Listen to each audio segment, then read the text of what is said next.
oleh Ketua Seminari Baptis Norman Sela Draper Papua kepada Bapak Dr. Sokrates S. Yoman MA, kami berikan waktu. Sejarah dan gereja. Saya membuka secara resmi di dalam nama Allah Bapa, Allah Yesus, dan Allah Roh Kudus. Tuhan Yesus memberkati kita acara ini. Terima kasih. Kesempatan yang sangat indah untuk hari ini. Kita ada di sini sama-sama untuk mau mengutus hamba-hamba Tuhan di tengah-tengah serigala. Dan itu yang dipanggil oleh Tuhan. Baik Bapak Ibu sekalian, sebelum saya membacakan ayat satu bagian kebenaran, kita baca di dalam Alkitab Wahyu pasal 1. Wahyu pasal 1. Ayat 1 sampai dengan seterusnya, tapi saya baca Wahyu pasal 1 ayat 1 sampai ayat yang ketiga. Inilah Wahyu pasal 1 ayat 1 sampai ayat yang ketiga. Inilah Wahyu Yesus Kristus yang dikaruniakan Allah kepadanya, supaya ditunjukkannya kepada hamba-hambanya apa yang harus segera terjadi. Dan oleh malaikat-malaikatnya yang diutusnya, ia telah mengatakannya kepada hambanya Yohanes. Ayat 2, Yohanes telah bersaksi tentang firman Allah dan tentang kesaksian yang diberikan oleh Yesus Kristus, yaitu segala sesuatu yang telah terlihatnya. Berbahagialah yang membacakan dan mereka yang mendengarkan kata-kata nubuat ini. Puji Tuhan, saya merasa bersyukur kepada Tuhan hari ini. Kita hari ini sedang membuat legasi atau sejarah dalam perjalanan sekolah seminari Norset ini, sehingga saya merasa bersyukur dan bangga kepada saya dipercaya untuk menjadi ketua panitia. Tetapi juga yang kedua, saya akan baca SK ini dalam kapasitas sebagai panitia, tapi juga sebagai ketua pemuda Gereja Baptis Sedunia. Jadi saya senang dan saya ingin menyaksikan itu sebelum saya baca SK ini. Wisudawan wisudawati yang mendapatkan cum laude. Surat keputusan nomor 001/SK/W/SB mendatar Norset _4/2021 tentang Senat Terbuka Pelantikan dan Pengutusan lulusan program teologi, pendidikan agama Kristen, pasca sarjana gereja dan masyarakat pada wisuda angkatan ke-1 tahun 2021. Seminari Baptis Norman Sela Draper Papua. Ketua Seminari Baptis Norman Sela Draper Papua menimbang A. Bahwa dalam rangka penyelenggaraan Tri Panggilan Gereja, khususnya penyelenggaraan di bidang pendidikan, Seminari Baptis Norman Sela Draper Papua telah berhasil meluluskan 31 dari program teologi, PAK, dan pasca sarjana gereja dan masyarakat. B. Bahwa Seminari Baptis Norman Sela Draper Papua pada tahun 2021 ini akan mewisuda para lulusan angkatan ke-1 tahun 2021 sebagaimana tersebut di atas pada tanggal 7 April 2021. Sokrates S. Yoman, kami persilakan untuk mengambil tempat di podium. Dan ketika saya akan membacakan nama-nama para calon wisudawan wisudawati, maju ke depan untuk mengambil ijazahnya. Seminari Baptis Norman Sela Draper Papua, susunan nama-nama lulusan wisudawan dan wisudawati ke-31 orang dari jurusan Teologi Strata 1, 12 orang, jurusan PAK Strata 1, 9 orang, dan pasca sarjana Strata 2 S2 10 orang.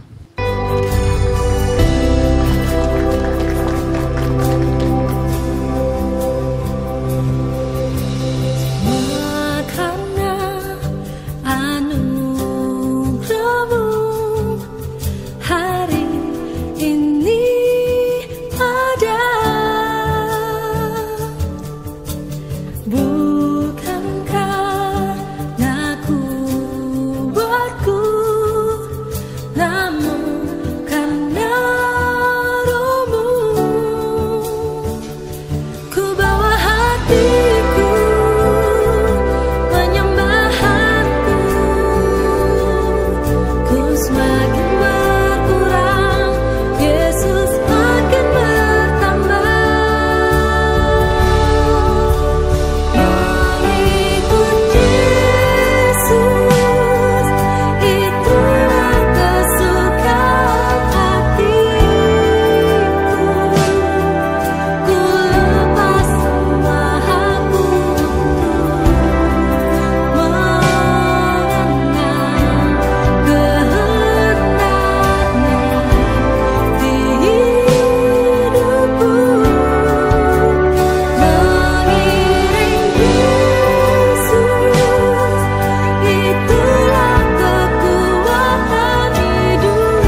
independen.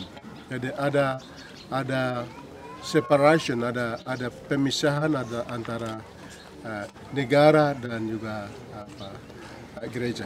Kami mempunyai pandangan ada 3 teologi itu. Ada teologi negara, kami tidak berada dalam teologi negara atau teologi gereja negara, tapi kami berada dalam teologi profetis yang dimana ada keberpihakan pada umat Tuhan secara totalitas. Nah, jadi itu pertama. Yang kedua adalah saya sebagai anak Papua, anak Melanesia, orang Melayu, saya berangkat dari kemandirian orang tua kami dulu. Saya walaupun sudah pendidikan yang cukup baik, tapi saya kembali pada nilai-nilai luhur, peradaban-peradaban yang dimiliki orang tua kami dulu. Orang tua kami dulu tanpa dijamah oleh dunia luar, dunia barat atau Indonesia, tapi mereka ada punya kemandirian, ada punya independensi, ada punya kedaulatan. Mereka punya bahasa, mereka punya budaya, mereka punya sejarah, mereka punya kehidupan yang berdaulat, tidak pernah diatur oleh orang lain. Itu yang kedua. Yang ketiga adalah saya sudah punya pendidikan baik. Saya mengerti persoalan yang terjadi yang terhadap bangsa saya, bangsa West Papua. Masih waktu kecil sampai saya sudah punya pendidikan baik sehingga dari semangat ini, dari pengalaman, sejarah dan kehidupan orang ini membuat saya terdorong untuk mendirikan sekolah Seminari Baptis Nomse. Seminari Baptis Nomse itu sekolah yang otonom, sekolah yang mandiri, sekolah yang punya kurikulum, punya kemandirian dan dukungan finansial dari jemaat itu sendiri. Jadi itu yang buat, dan sekarang kami tidak perlu akreditasi. Itu saya tidak akan pernah ikut apapun aturan yang menindas, aturan yang mengukur undang-undang apapun, saya tidak akan tunduk. Saya akan tunduk pada kedaulatan saya sendiri karena saya sudah punya pendidikan. Saya mengerti, saya tahu. Ya, orang tua saya tahu, leluhur saya tahu, bapak, mama saya tahu. Mereka orang-orang cerdas. Hanya waktu itu mereka belum tahu membaca, menulis. Tapi mereka punya hikmat. Mereka punya pengetahuan yang lakas. Mereka pernah hidup dengan Tuhan. Dan saya tidak ada orang ngatur kami. Dalam hal ini bukan berarti kami mengisolasi diri, tidak. Kami dalam dunia terus berubah, dunia terus mengglobal.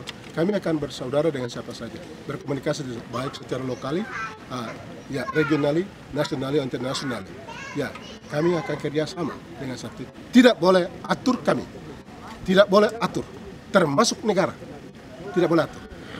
Kami akan berdiri sendiri. Kami dari Gereja Injili Indonesia mengakui dan mendukung penuh Gereja Baptis yang di bawah pimpinan Bapak Dr. Sukarta Sufian Yoman. Kenapa? Karena kami tahu pengajarannya dan arah untuk masalah kemanusiaan dan hampir sejarah yang sama. Itu pertama. Yang kedua, saya sudah sampaikan kebenaran firman Tuhan yang tadi kepada wisudawan dan wisudawati hari ini belajar sejarah di Kerajaan Romawi. Karena Kerajaan Romawi itu adalah kerajaan yang pemerintahan pertama dan peradaban juga yang pertama dan pengembangan ekonomi juga yang pertama dan sistem pembangunan atau sistem kerajaan juga yang pertama, bahkan sampai mereka bisa membangun suatu kerajaan, yaitu membangun suatu patung untuk menyembah dia. Dan mereka pikir kepada kekuatan Injil Tuhan di dalam Yesus Kristus itu tidak akan pernah ada. Mereka pikir kerajaan atau kekuatan negara mereka lebih kuat untuk mempengaruhi dunia lain daripada Injil Yesus Kristus. Tapi rupanya barang itu hancur dan itu tidak lama bertahan. Saya tadi sampaikan firman Tuhan kepada wisudawan dan wisudawati bahwa semua harus kembali ke firman Tuhan. Jangan menyembah kepada kerajaan-kerajaan palsu, dan nantinya akan bubar dan tidak akan ada lagi. Harus kembali ke firman Tuhan karena firmanlah yang akan menyelamatkan orang Papua dan juga mencari orang Papua dan juga bersama-sama dengan orang Papua dan juga akhirnya juga kita akan sama-sama dengan firman itu sendiri. Pemerintah Provinsi Papua dalam hal ini Dinas Pendidikan menghadiri kegiatan wisuda di Seminari Baptis West Papua yang memberi apresiasi yang setinggi-tinggi karena sama persis dengan amanah dalam Undang-Undang Otonomi Khusus. Jadi di dalam teknik pelaksanaannya itu bahwa sekolah-sekolah yang dibangun seperti ini, seperti gereja yang lain, itu kami anggap sebagai kearifan lokal dan itu dilindungi oleh undang-undang.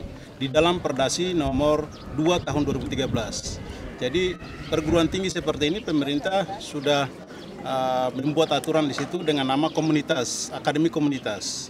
Nah, ini akademi komunitas ini hadir di mana-mana untuk menjembatani pendidikan. Nah, kalau kita ilustrasikan pendidikan saat ini, kita gambarkan sebagai pohon mangga. Di dalam daun dan buah itu dia ada SMA, SMK, dan perguruan tinggi. Di bawahnya itu ada SD dan SMP. Ke bawahnya lagi ada pendidikan anak usia dini, dan itu dari rumah. Di paling bawah akarnya itu pendidikan usia dini. Nah, antara rumah ke SD SMP tadi ke Batang, ini kami sebut dengan pendidikan transisi yang putus.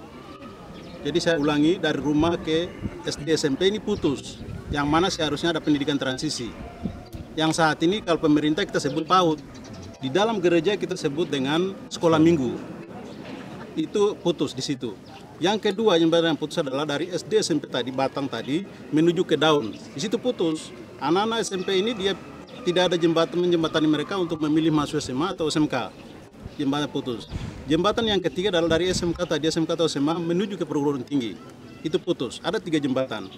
Dengan demikian kehadiran akademi komunitas atau perguruan tinggi yang seperti ini, Gidi, Baptis maupun filsafat, teologi filsafat yang Katolik punya, dan sejenisnya dari gereja-gereja lokal atau gereja-gereja Indonesia, itu akan berperan di dalam jembatan-jembatan yang putus, khususnya untuk Papua.